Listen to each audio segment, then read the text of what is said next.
Hello friends, welcome to our YouTube channel GK Abhyas. आज हम फिर से आपके अपकमिंग एग्जाम्स के लिए लेकर आए हैं बेहद इंपॉर्टेंट क्वेश्चंस। अगर आप किसी भी एग्जामिनेशन की प्रिपरेशन कर रहे हैं तो ये वीडियो आपके लिए बेहद इंपॉर्टेंट होने वाली है। तो वीडियो को लास्ट तक ज़रूर देखें और अगर पसंद आए तो लाइक करें, साथ में हमारे चैनल को सब्सक्राइब करके अपने फ्रेंड्स के साथ शेयर भी कर दें। तो चलिए फटाफट से करते हैं हम अपने सेशन को स्टार्ट। हमारा आज का फर्स्ट क्वेश्चन है, भारत में स्थापित पहला क्षेत्रीय ग्रामीण बैंक जो था वो कौन सा था? तो हमारा इसका करेक्ट आंसर हो जाएगा प्रथम ग्रामीण बैंक। हमारा ऑप्शन सी जो है वो बिल्कुल करेक्ट है। अब देखिए, इसकी स्थापना जो है वो हमारा 2 अक्टूबर 1975 में की गई थी। 2 अक्टूबर 1975 में प्रथम ग्रामीण बैंक की स्थापना की गई थी, जो कि हमारा भारत में स्थापित पहला क्षेत्रीय ग्रामीण बैंक था। ये जो है 1983 में ग्रामीण बैंक परियोजना को जो है वो सरकारी कानून द्वारा एक स्वतंत्र बैंक में बदल दिया गया था 1983 ईस्वी में। तो ये वाला डेट जो है, ये ईयर ध्यान रखिएगा। अगर भारत में ये आरआरबी पूछा जाए तो भारत में टोटल 82 आरआरबी है। आरआरबी बोलने का रीज़न जो है वो हमारा है रीजनल रूरल बैंक। ये जो होता है भारत में हमारा 82 रीजनल रूरल बैंक है, तो ये ध्यान रखिएगा। बढ़ते हम अपने नेक्स्ट क्वेश्चन पे। हमारा नेक्स्ट क्वेश्चन है, चुंबकीय क्षेत्र की माप की इकाई जो होती है वो क्या होती है? तो हमारा इसका करेक्ट आंसर हो जाएगा टेस्ला।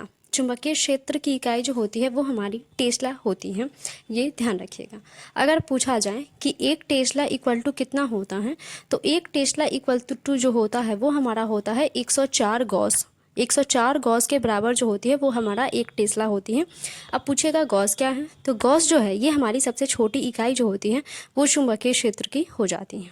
अब देखिए ऑप्शंस पे आते हैं। कोबाल्ट, कोबाल्ट जो होती है इसे हम CO से डिनोट किया जाता है कोबाल्ट को। इसका परमाणु संख्या जो हमारे आवर्त सारणी में है वो हमें हमारा 27। अगर कोबाल्ट का संयोजकता पूछा जाए तो वो हमारा 1 हो जाता है, क्योंकि जब 27 होती है ना इसकी परमाणु संख्या, तो अगर इसकी संयोजकता निकालने की बात आती है तो इसका हो जाता है 2, 8, 8, 8 और लास्ट में 1। तो ये वाला जो होता है ये हमारा संयोजकता हो जाता है। इसे टोटल को ऐड कीजिएगा तो हमारा 27 हो जाता है।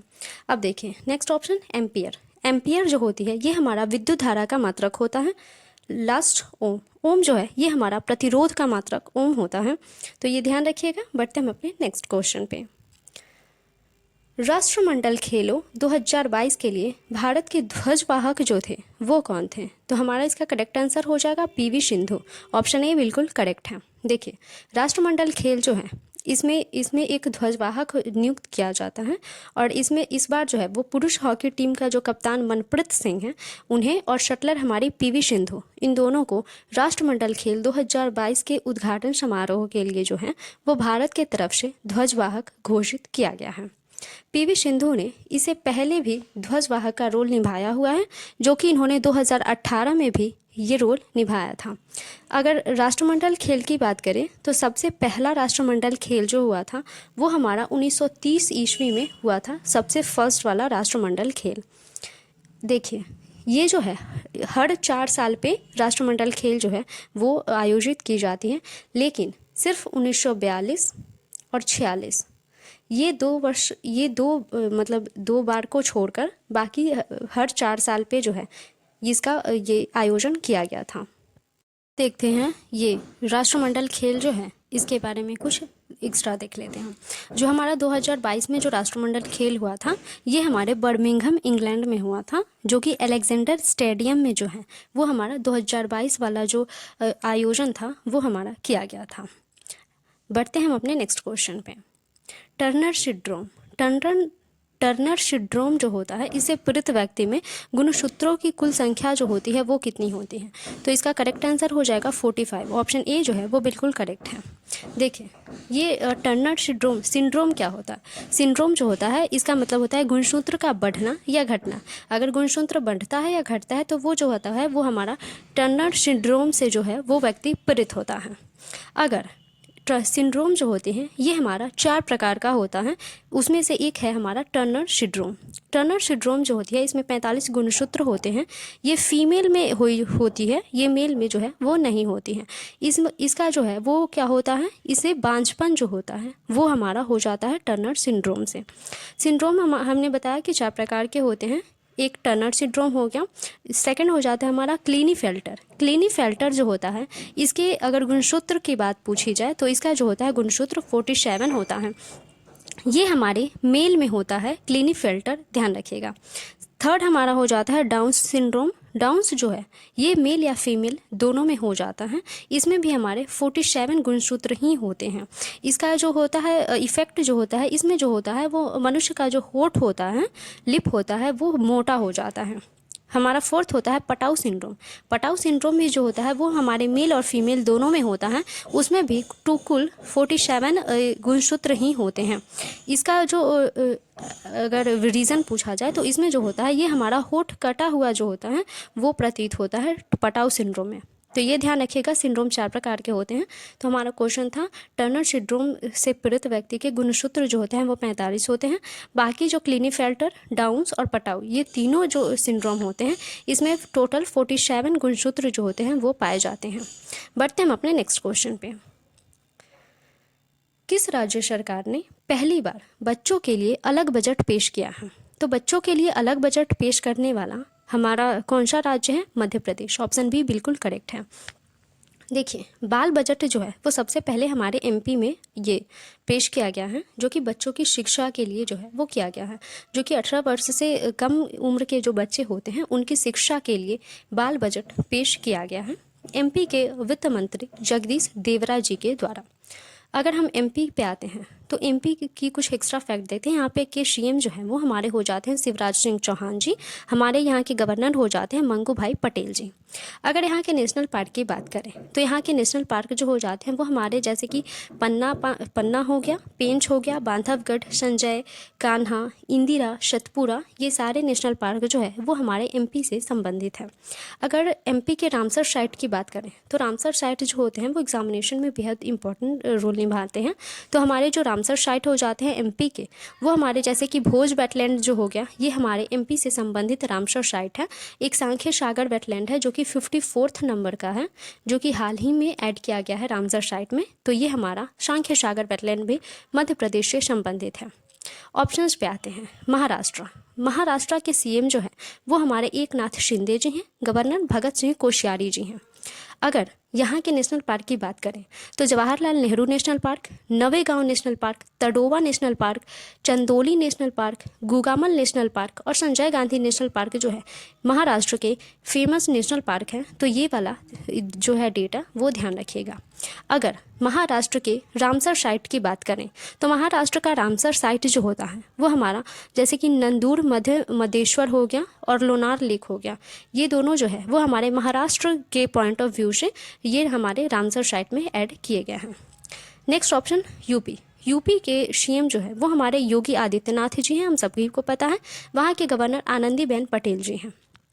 अगर यहाँ के नेशनल पार्क की बात करें तो दुधवा नेशनल पार्क और चंद्रप्रभा नेशनल पार्क जो है वो हमारे उत्तर प्रदेश से संबंधित है। अगर यहाँ के डांस की बात करते हैं, लोक नृत्य की बात करते हैं, तो वो हमारा हो जाता है नौटंकी, रासलीला, रामलीला, कजरी, कथक, ये सारे लोक नृत्य जो है ये हमारे उत्तर प्रदेश से संबंधित है। अब उत्तर प्रदेश की जो रामसर साइट है ये आपको कमेंट बॉक्स में ऐड करनी है। कमेंट बॉक्स में आपको लिखना है कि उत्तर प्रदेश की कौन कौन सी जो स्थल है वो हमारे रामसर साइट में ऐड किया गया है। अब आते हैं छत्तीसगढ़ की अगर नेशनल पार्क की बात करते हैं तो इसका नेशनल पार्क जैसे कि गुरु घासीदास नेशनल पार्क हो गया, ये भी बेहद इंपॉर्टेंट है हमारे छत्तीसगढ़ से।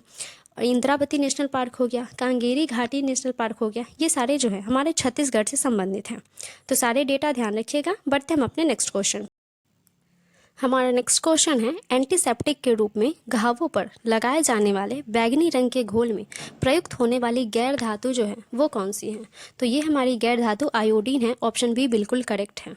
अब देखें, ये जो होती है घाव पर एंटीसेप्टिक जो लगाने से यह घाव के कीटाणु रहित जो है वो कर देती है, यानी कि कीटाणुओं को जो है वो हमारी मार देती है। अब देखिए, कुछ गैर धातु के बारे में हम बात कर लेते हैं।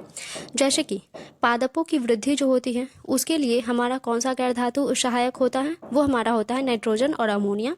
अगर जल शोधन प्रक्रिया में पूछा जाए तो जल शोधन प्रक्रिया में पोटास और फिटकरी जो होती है ये हमारी गैर धातु सहायक होती है। अब कुछ धातुओं की बात करते हैं, जैसे कि मशीनरी, ऑटोमोबाइल, ये सारे चीज़ में, ट्रेन, एयरप्लेन, उपग्रह, ये इन सारे कामों को जो करने के लिए दैनिक जीवन में धातु का प्रयोग किया जाता है। तो ये सारी चीज़ें हमारे धातु से संबंधित हैं। बढ़ते हम अपने नेक्स्ट क्वेश्चन पे। क्या होता है जब पानी में नमक मिलाया जाता है? तो पानी में जब नमक मिलाया जाता है तो इसका क्वथनांक जो होता है वो बढ़ जाता है। हमारा ऑप्शन बी बिल्कुल करेक्ट है।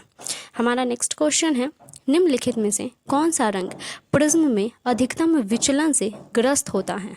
ये वाला ध्यान रखिएगा कि प्रिज्म में अधिक विचलन से जो है वो ग्रस्त कौन सा है, वो है हमारा बैगनी कलर। हमारा ऑप्शन बी बिल्कुल करेक्ट है। देखिए, जब एक प्रकाश की किरण जो होती है वो प्रिज्म से गुजरता है तो वो अपने संघटक रंग में जो है वो विभाजित हो जाती हैं। जैसे कि हमारा विबग्योर है ना, तो वो हमारा ये, अगर क्वेश्चन ये वाला पूछा जाए तो ये जो होती है बैगनी जो है सबसे अधिक विचलित से ग्रस्त होती है। बढ़ते हम अपने नेक्स्ट क्वेश्चन पे। सिंधु घाट स्थल कालीबंगन जो है ये हमारा राजस्थान में स्थित है। हमारा ऑप्शन ए जो है वो बिल्कुल करेक्ट है। देखिए, सिंधु घाटी सभ्यता का जो एक कालीबंगा स्थल है ये बेहद इंपॉर्टेंट हो जाते हैं हमारे सिंधु घाटी सभ्यता से। कालीबंगा के अगर बारे में हम बात करते हैं तो इसकी खोज जो है वो हमारे ए.के. थापर और बी.वी. लाल ने की थी। इन दोनों ने मिलकर हमारे कालीबंगा स्थल की जो है वो खोज की थी। ये हमारी घग्गर नदी के किनारे स्थित है। कालीबंगा हमारे घग्गर नदी के किनारे स्थित है। यहाँ से देखिए, हिस्ट्री से कुछ ऐसे भी क्वेश्चन पूछे जाते हैं कि कालीबंगा से जो है किसके किसके साक्ष्य मिले हैं, यानी कि तो हम देख लेते हैं सारे जो साक्ष्य हमें मिले हैं वो सारे। कालीबंगा से हमें चूड़ी का साक्ष्य मिला है। जो महिलाएं चूड़ी पहनती हैं ना, वो वाले चूड़ी का साक्ष्य जो है वो हमारे कालीबंगा से मिला है। जूते हुए खेत का साक्ष्य भी हमारे कालीबंगा से मिला है। अग्निकुंड का भी, कर्मकांड जो सिद्धांत होता है उसका साक्ष्य भी हमारे कालीबंगा से ही मिला है।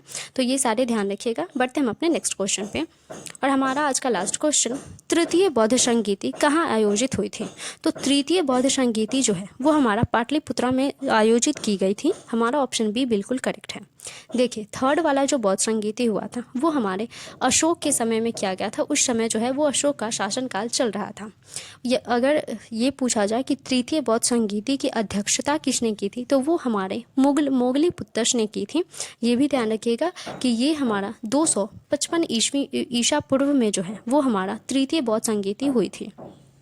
अब हम आते हैं डिटेल वाइज, चारों ये बौद्ध संगीति जो हुई थी वो टोटल 4 बार हुई थी ना, तो हम स्टार्टिंग से देखते हैं। फर्स्ट वाला जो बौद्ध संगीति हमारा हुआ था वो हमारा राजगीर में हुआ था। फर्स्ट बौद्ध संगीति हमारा राजगीर में हुआ था, जो कि उस समय अजात शत्रु के शासनकाल में हुआ था। इसकी अध्यक्षता जो है वो महाकश्यप ने की थी।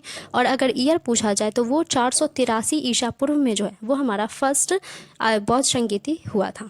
अगर सेकंड पूछा जाए तो सेकंड जो है वो हमारा वैशाली में हुआ था, और उस समय जो है वो कालाशोका शासनकाल चल रहा था। हमारे इसके अध्यक्षता जो है वो सेकंड वाले बौद्ध संगीति की अध्यक्षता शबा कामी के द्वारा किया गया था, जो कि 383 ईस्वी में हुआ था।